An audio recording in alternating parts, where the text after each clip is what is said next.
Welcome back to part two of our little mini series on COVID-19.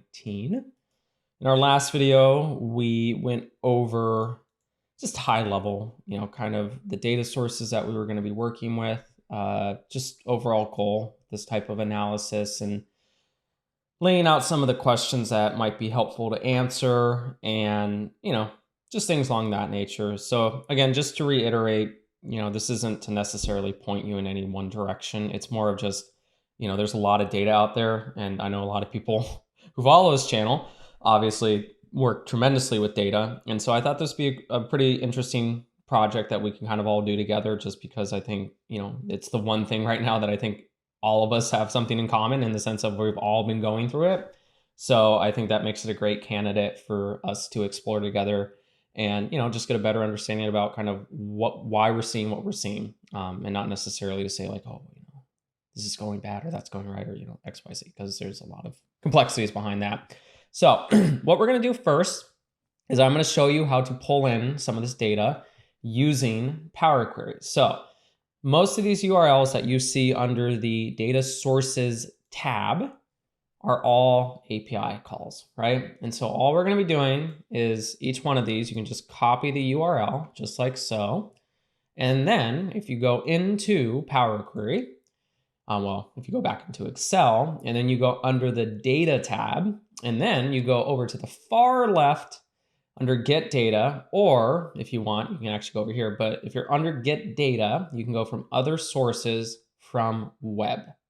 Now, an easier way to get there is you just click from web right here. And then this nice little form will pop up and it's gonna ask you for a URL. So you just paste in that URL.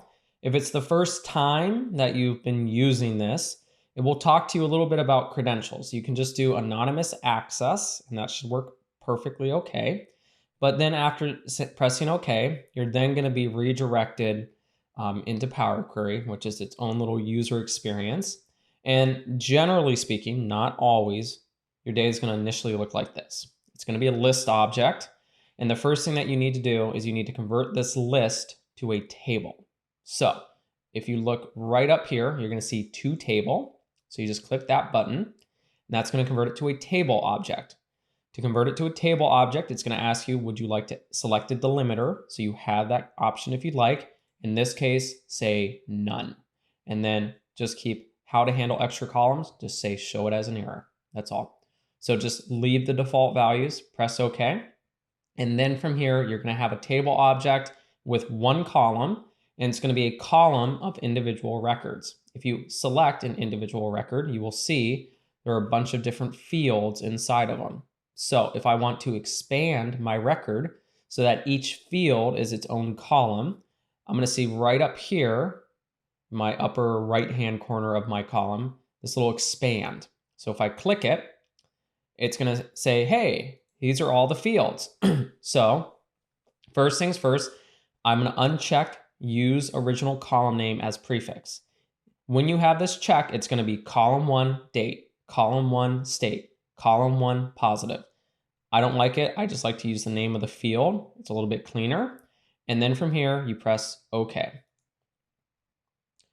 Now you have what most people would consider as a traditional table, but you do need to keep in mind your data types are not specified. So normally from here, I'll select all the similar columns and I'll start changing the data types. So I'll take all my whole numbers and I will say, okay, I want to change that to a whole number. Sometimes I have to kind of jump around. This one, I'm going to say, okay, this needs to be a text. These are my date times. So I'll put that to date time. Be careful sometimes with these ones, you'll get stuff like that. It's obviously an issue. So if something like that happens, a nice easy way to kind of undo it is just take that last one. So just like that. With these ones, these have time zones. And then from here, we can do date, time zone. So that's usually a nice, easy way of doing it. A nice other way of doing this is if you go to transform and then you go to parse No, sorry. I think it's, no, yeah. You go down to date and time column. You can do parse. This is a nice, easy way of doing it. It tends to work fine. If it doesn't work, then more than likely what you're going to have to do is you probably have to do like a column by example. That tends to be the one that I use. This one, I don't know why it was having such a hard time, getting it. It seems like it's pretty straightforward, but I think it's because it doesn't have a year in it. So um, this column, honestly, you don't really need, but if you want to keep it, you can keep it. And then this one, these are all just, again, whole numbers. Whole numbers. Whole numbers. And this is basically what you do for a lot of the data sets. Now, the nice thing is you don't have to do any of that. I have it all there for you, so you can thank me later. I'm just kidding. You don't have to. But again, you can make it whole number. And then you have these scores. Depending on how many rows you have, it might be a little bit harder to understand exactly what everything is. So in some cases, if there's just nothing, just guess. So in this case, I don't know if it's going to be a letter or not, but I'm just going to use the other one as my example. So I'm just going to say, well, the other one was a text, so I'm going to make this one a text. The hash, that's just a unique identifier. You don't technically need it. You can get rid of that as well. But again, if you need something to just uniquely identify everything, do be aware it's there in case you need it. So, and then we got to get our columns in the front. This one's going to be text. This one, I think Power Query can handle it. So what I'm going to do is I'm going to change type to whole number. No, I don't think you can. But so this is what I'll do. If you go to add column and then you do column from examples, you can just do it from the selection. And then from here, you just start typing in what it should look like. So in this case, I want it to be 06/23/2020. Okay, and then 06/23/2020.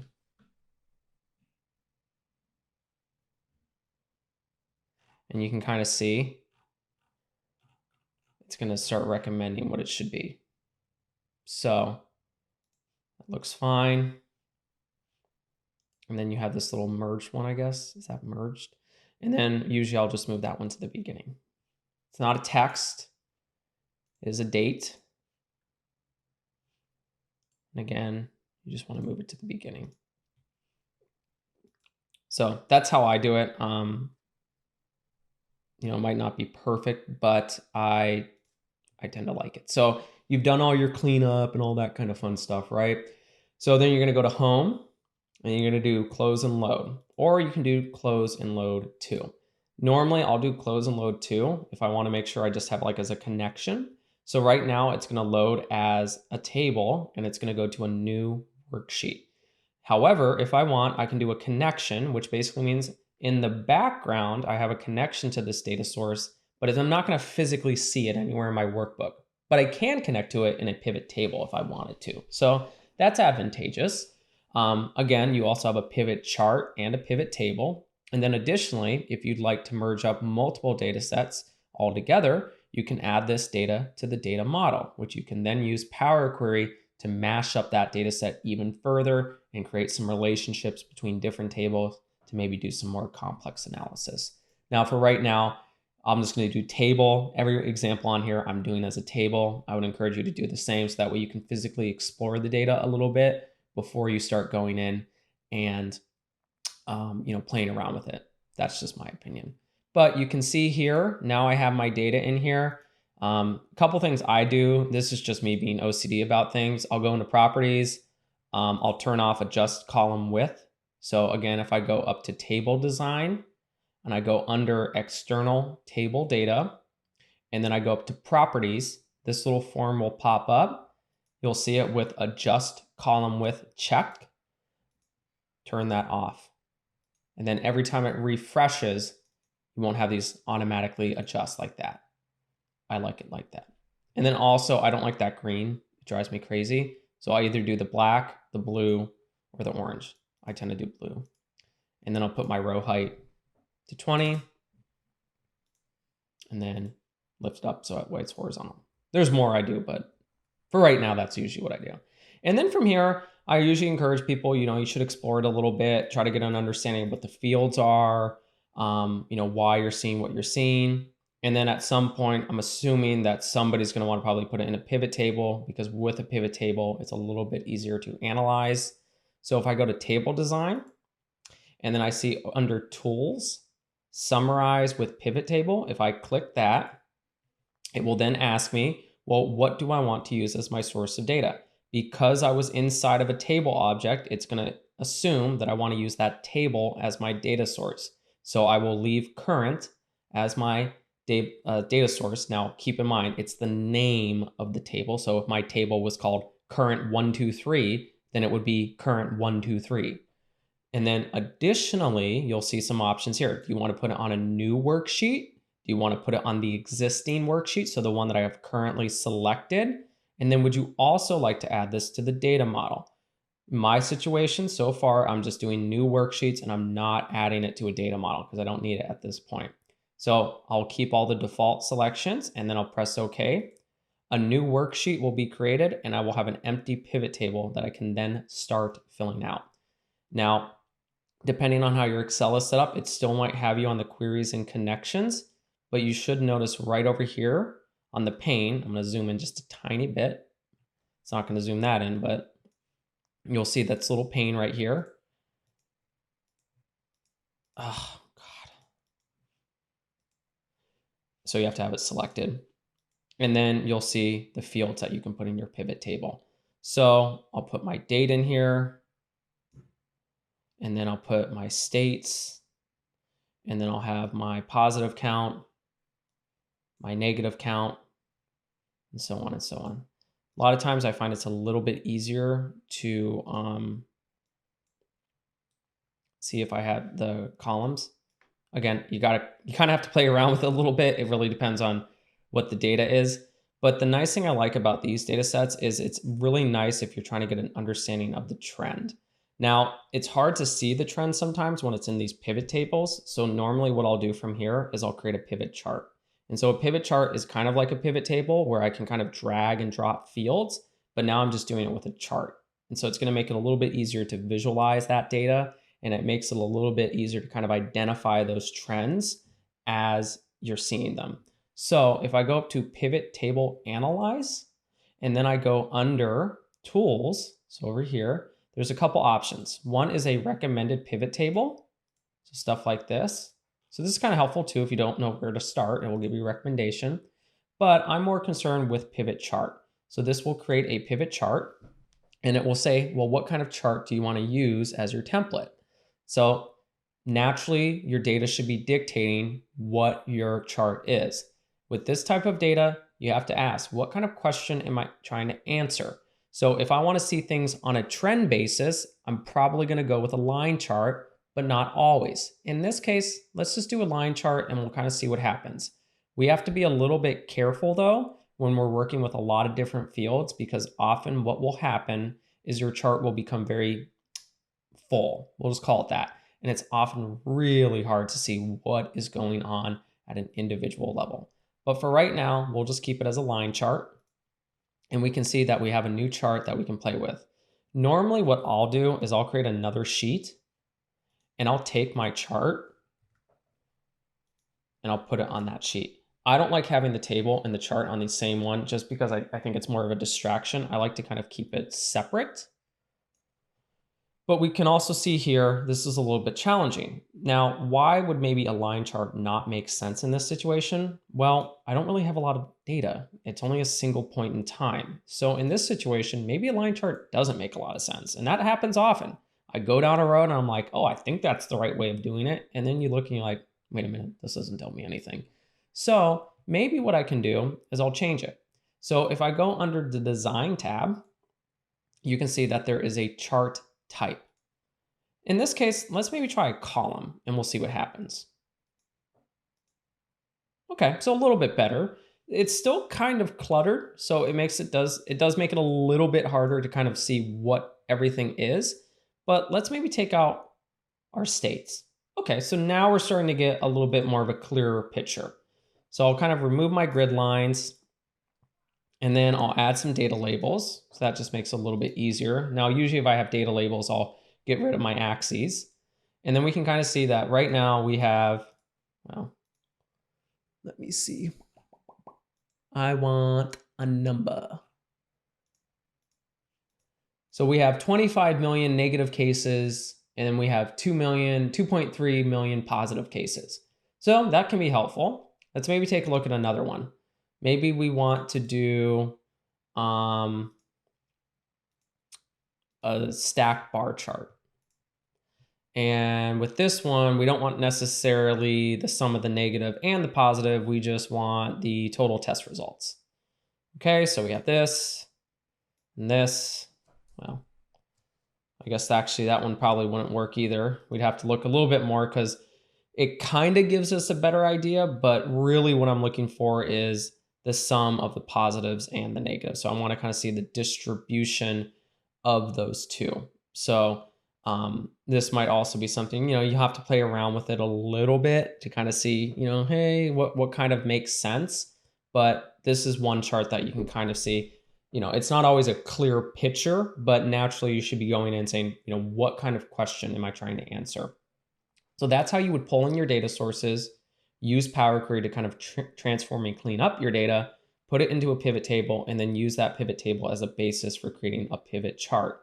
Now, luckily for you, I have a lot of this already pre-built for you, so you don't have to go out there and do it. But I do have one data set that if you are curious to look at, this would be my daily data. So this is where I take, I think, this one, the US daily, if I remember correctly. You can also, if you're unsure, you can always look at the data source. So this one is daily United States. Okay, so it's the daily one. So this one is always interesting because again, it gives you a nice, good way of seeing trends over time. The nice thing is once this is a query, you can always refresh your data. So you can have it in here once. And if you go into any of these tables and you right click, you go to refresh, you'll now see that I'll get my latest data. So I was at 19, now I have 20 through 23. Now, something we're obviously hearing a lot lately is that we're having an increase in the positivity, the number of positive cases. So luckily for us, they actually have an indicator on that one. So we can see at least at a high level, so this would be at an aggregated level, we can see the positive increases. So right now, at a high level, on an aggregate level, it might not look like that. So what we'll do is we'll put in some state filters and we'll kind of see if maybe that changes it a little bit. Or maybe, no, sorry, this is the whole daily one. I have to go to my other one, I think. Yeah, okay, sorry.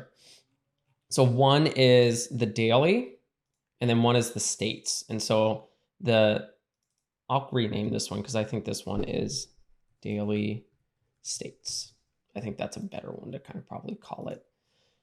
So I don't want the hospitalized increase. I want the positive increase.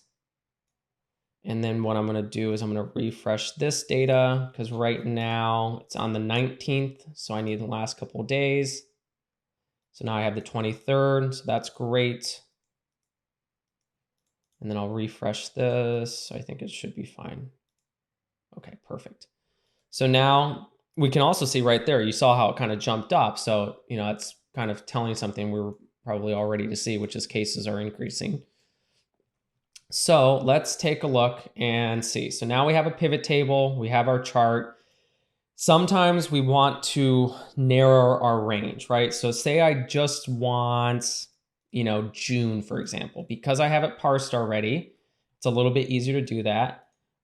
If you want, you can also use a date filter. And so I can say, I can either do tomorrow, today, next week, blah, blah, blah, blah, blah. So what I can do is I can say I can even do by quarter if I want. So that's actually really helpful.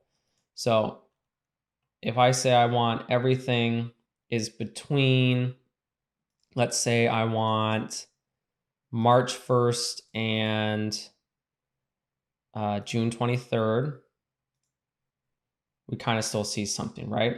And then here I can start drilling down to individual states. So that's kind of nice.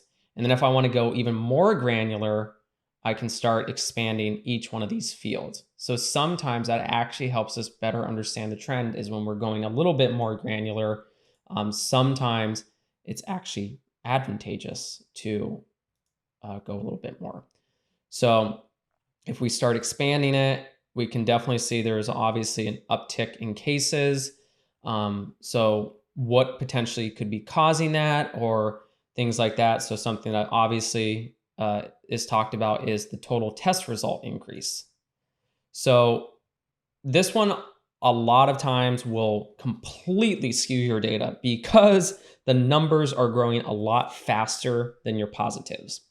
And so in this situation, it sometimes can be advantageous to have a chart that has a dual axis. And so if you go to, let me go back. If you go to design and then you go to change chart type and then you go down to combo, you can then do a combo chart. And then one of them can serve as your secondary axes.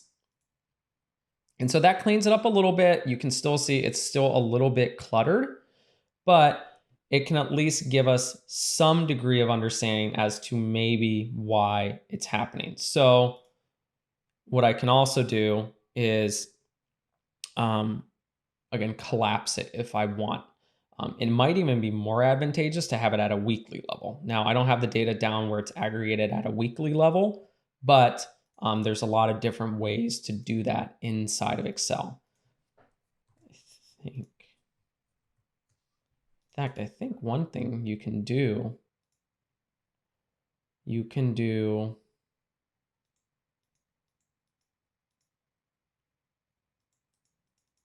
don't know if this is going to work. Yeah, so then you can do like a weekly one. So here I can see, and you got to keep in mind the axes are going to be all jacked up, but at least you can kind of see what's going on. So your positives are increasing, but your testing is also increasing as well. There can be a lot of different reasons, right? So, I mean, obviously, if you're testing more, you're going to identify more cases. A lot of times, what is more concerning is the hospitalization. So, how many people are currently in the hospital? This is also a very hot topic. So, sometimes you'll see the opposite. You'll see it go up and then you'll see it go down, and it can make it even more challenging. So, if I look at a whole level, again, it kind of paints a different picture. I think part of that is because geographically, the United States is very large. You will probably see in individual states sometimes different stories compared to other ones. It does not mean that just because it's happening maybe in somewhere like Florida, that you're going to necessarily see it widespread across the entire United States. So you've got to be really careful about that and keep that in mind. So if I put in Florida, because we know Florida has a pretty huge uptick, oh, so they stopped providing hospitalization data, did they? Well, that makes it a little bit more challenging. Gotta love it. This is also the challenge of analyzing stuff. If they don't provide the data, it's very hard to get an idea of the picture. And that is always the challenge because it just makes it harder. It's hard to get an idea if it's staying static. It's hard to say whether it's going up. Now, clearly what you're seeing here is there is a huge jump in the positivity rate. The test results are also going up as well, but the interesting thing is they're staying relatively, I would say, I mean, it's kind of hard to say that's a range, but it's kind of within a restricted range, but then but the number of positives are increasing. So a lot of times too, what you'll have to find is you'll have to calculate your own columns. So things like positivity rate, things along that nature, that can be a little bit more challenging. So it's not always a super clear-cut, dry answer as to what is the right way to look at it and what's the right way to not look at it, you first have to look at, well, what data are they even giving me? Because it's very hard sometimes to do that. So I live in California, for example, right? I'll show you California and certain things. So, we have a nice upward trend, which is great, but we also have, if I remember correctly, I think we have more hospitalization data. This is super valuable. So we have that hospitalization data. We're actually kind of trending down a little bit, at least if you look compared to our peak, which was, a lot of people were kind of arguing, was in April. So we're going down, but you can clearly see here too, we're kind of flattening out. I would say, if I was looking at this, I would say pretty much from end of May to now, we're staying within a range. That's not necessarily a bad thing, because even if we're doing more testing and everything like that, as long as we're stable, that's really the key word here. As long as we're stable, that's often what we're kind of striving for. We're not necessarily saying, well, we're not going to have any positive cases, but we're trying to keep it stable, because that's something we can then manage, right? To sit there and say, well, we're going to have no positive cases. Well, I hate to be the bearer of bad news. You're probably going to have positive cases. But if it's stable and we're not having this dramatic upward trend that could then put potentially more pressure on the healthcare system, that's when things can kind of start getting scary.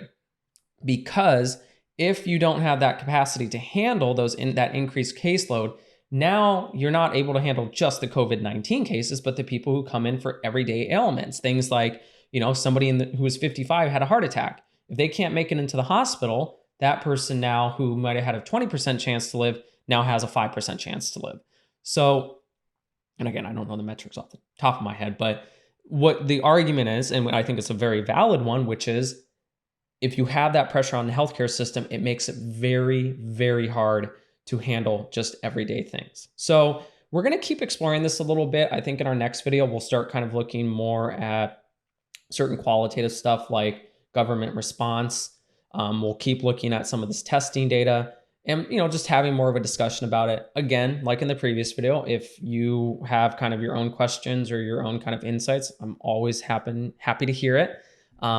But I think this, again, it's a very interesting topic, and we can kind of see right away, it's hard. It's hard to sometimes isolate, what defines good versus bad.